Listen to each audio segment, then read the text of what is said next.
Penataan honorer selesai. Bahkan kalau ketemu sama Panerbe, wah dapat NIP.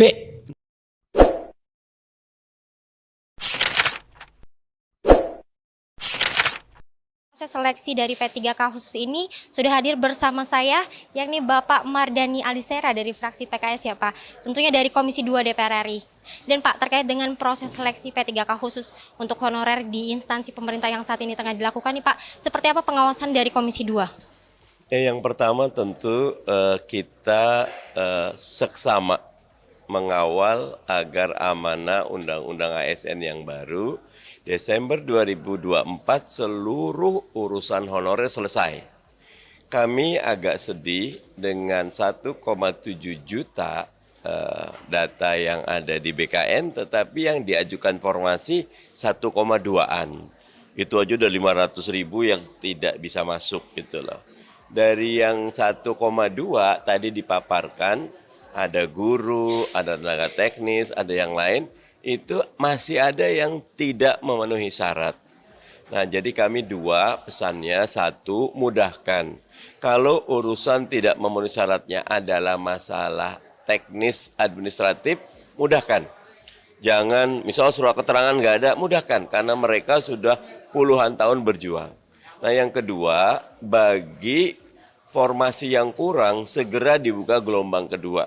Biar yang 500.000 tadi bisa segera masuk, dan 1,7 juta semuanya bisa sekaligus diketok sehingga utang kita kepada rakyat di Undang-Undang ASN bahwa seluruh honorer yang terdaftar diangkat jadi ASN di Desember 2004 bisa dipenuhi. Nah, tadi kan Bapak bilang juga terlewat masalah-masalah seperti proses administrasi yang akhirnya menggugurkan peserta P3K ini. Dan di beberapa instansi juga terdapat masalah nih Pak terkait dengan proses seleksinya. Ini ada masalah teknis di mana seperti honorer yang sudah mengabdi 15 tahun ini harus akhirnya mendapatkan formasi dengan ijazah yang downgrade. Seperti misalnya yang tadinya beliau S1 kemudian harus turun menjadi SMA atau SMP. Ini masalah yang cukup rumit nih di beberapa instansi. Kalau dari Komisi 2, adakah solusi yang bisa diberikan Pak? Solusi paling mudahnya adalah teman-teman di Panerbe dan BKN segera memudahkan prosesnya. Kalau slotnya memang SMA tapi dia bekerja di yang sama, monggo boleh diterima, tetapi saat penerimaan dalam waktu singkat segera disesuaikan. Misal tidak sampai 6 bulan, dia kembali kepada proses yang dia syaratnya memang haknya S1-nya. Tapi kalau kita mencoba mengubah sekarang, saya agak khawatir. Sudah jalan nih, kan kemarin udah tutup tanggal 20 Oktober pendaftarannya. Jadi biarkan proses jalan, tapi pasca ini tidak selesai. Teman-teman Panerbe, BKN berkoordinasi agar hak dari honorer dipenuhi. Intinya kalau di awal kemarin tuh sebetulnya nggak perlu proses seleksi juga, terima aja karena mereka adalah orang-orang yang sudah bekerja membantu negara. Tapi karena undang-undang mewajibkan seleksi, kita jalankan. Jangan sampai prosedur seleksi yang teknis administratif menghambat political will bahwa mereka harusnya segera diselesaikan honorernya di Desember 2024. Pengangkatan 2024 ini di akhir Desember ini honorer sudah tidak ada, harus P3K semuanya. Jadi seolah-olah kayak apakah ini sudah benar-benar kita siap untuk mengangkat atau cuman sekedar kayak quote unquote kayak ya udah pindah aja statusnya dari yang honorer jadi P3K, tapi haknya, perlakuannya atau apa yang mereka peroleh itu sama gitu. Ya Nadia dan teman-teman memang ada dua nih. Satu secara prosedural, dua secara substansial. Oke. Maunya dua-duanya kelar nih. Yes. Prosedural dari honorer jadi P3K. Substansial dari P3K. P3K itu kan bagian dari ASN. Yes. ASN kita bagi dua, PNS dan P3K. Karena dia bagian dari ASN, maka P3K juga punya hak, kesempatan tumbuh, berkembang, promosi, seleksi, nominasi, jaminan hari tua, sama dong. Iya. Karena sama-sama. Yes. Nah, bahasanya gini, kalau tidak ada rotan, akar pun jadi. Apa maksudnya? pastikan yang prosedural jalan dulu. Oke. Sambil semua masuk gerbong jadi P3K resmi di Desember 2024. Baru habis itu kita akan paksa yang prosedural ini masuk ke yang substansial. P3K kan banyak tuh. Pak, pakaiannya Curhatannya apa coba saya juga tuh, pengen ya, tahu nih. Pak, udah berubah Pak. Saya tadi kerja ini sekarang pindah ke sini. Iya. Pak, saya S1. Ada formasinya di SMA. Oh ada ya Pak? Ada. Yang gitu. Oh. Gitu loh. Oke. Pak, Oke. kalau P3K bajunya beda sama PNS katanya gitu loh. Apa baju uniformnya Oke. gitu. Pak, penghasilannya beda. Pak, ada lagi tuh. Kita nggak dapat jaminan hari tua atau macam-macam. Yang paling utama Pak, kok masih ada kontrak-kontrak juga kok, nggak kayak PNS. Itu yang ditakutkan. Sebenarnya itu menjadi satu Itu hal udah yang 7 dikhawatirkan. itu yang saya sebut tuh. Nah itu padahal list pertanyaan saya. Udah Bapak jawab dulu di sini. Karena di WA saya langsung ada, di Instagram ataupun di sosial media saya ada semua. Oke. Nah jawaban saya prosedural dulu, masuk gerbong dulu semua. Oke. Jangan nggak masuk gerbong.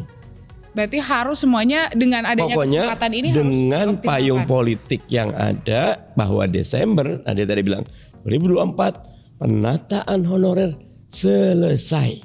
Bahkan kalau ketemu sama Pak Nerbe, semua dapat NIP nomor induk P3K. P3K yang ini, oke. Nah, saya usul masuk situ dulu. Nah, Nantinya yang lainnya itu akan mengikuti.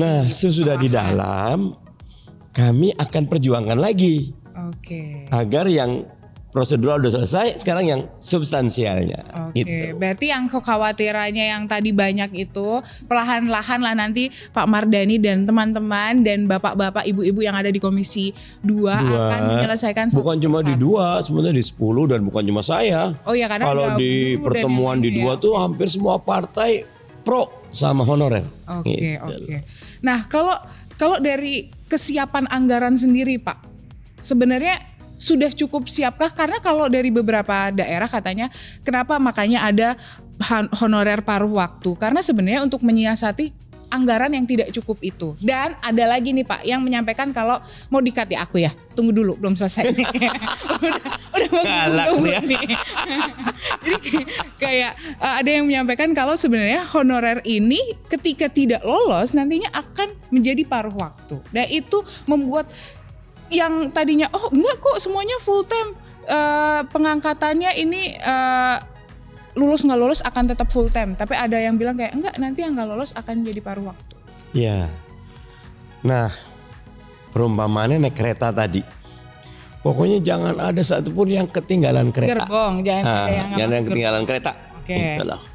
Bahwa ada yang diri, ada yang duduk, ada yang desak-desakan, masuk dulu. Oke. Pas kereta jalan, baru kita tata ulang tuh. Kita kayak perlu kereta ulang, tambahan kereta. Kita kayaknya perlu pengaturan, gerbong ini kesedikitan, majuin, rapiin. Nah, karena undang-undang ASN yang baru, yang Oktober 2023 itu memudahkan quote and unquote pemecatan ASN yang tidak perform. Dulu namanya kalau udah jadi ASN, udah dah masuk surga udah istilahnya, nggak bisa dipecat. Kebal ya kan, kebal. Ada yang udah dipecat sama atasannya 20 tahun berikutnya masih tercatat sebagai ASN gitu loh. Nah kalau sekarang dimudahkan, bahasanya kalau Anda tidak perform ya monggo keluar, dimudahkan. Terus ada penataan nih, ada National Talent Pool, P3K kalau dia bagus bisa jadi dirjen. Oke. Bisa eselon 1. Berarti sebenarnya di P3K pun ada jenjang karir. Ada. Wajib disamakan selama merit sistemnya berlaku. Tapi kalau didetailkan anggaran, kita bahas segmen berikutnya ya. Karena ini panjang kali lebar. Oh itu, di segmen berikutnya atau episode selanjutnya? Ya, kalau ditanya segmen berikutnya saya jawab. Kalau episode berikutnya juga boleh. Oh oke. Tapi kalau dilihat lagi dengan adanya P3K ini Pak, sebenarnya ini PP-nya gimana? Karena kan sebenarnya dari mekanisme ini yang harusnya yang menjadi pertanyaan banyak masyarakat itu sebenarnya harusnya bisa terjawab dengan adanya PP. Tapi PP-nya belum kunjung ada. Pak, saya udah dikode Pak, harus break dulu. Siap. Ganggu ya Pak ya, nggak apa-apa lah. Nanti kita jawab di segmen selanjutnya. Tetap di Sudut Dengar Parlemen. Sudut Dengar Parlemen. Sudut Dengar Parlemen. Kembali lagi di Sudut Dengar Parlemen, masih sama Nadia Kanaya dan Pak Mardhani. Masih ngomongin soal honorer menjadi P3K yang hangat. Nah ya kan, harus bersemangat kalau ngomongin ini ya kan. Hajat hidup orang banyak ini. Gimana soal PP-nya ini? Kan harusnya sudah turun karena undang-undangnya sudah disahkan. Aturannya bulan September ya Pak, harusnya sudah maksimal turun. Tapi hingga detik ini belum ada kabar. Jadi PP itu ada beberapa komponen. Oke. Salah satunya harus menunggu persetujuan dari presiden. Apa saja pointernya dan siapa yang ditunjuk. Saya berbincang dengan Kementerian Pan-RB. Ini kenapa lama kan? Harusnya April. Kemarin sampai September kita last kali itu udah jadi draftnya. Draftnya sudah jadi. Kami sudah bahas sampai tanggal 20-an, kita kan tinggal 30 selesai tuh periode lalu. Sampai tanggal 20 kita kejar 2 kali, kita rapat sampai malam. Tapi belum kelar juga. Oke. Teman-teman Pan-RB sih pengen cepat selesai.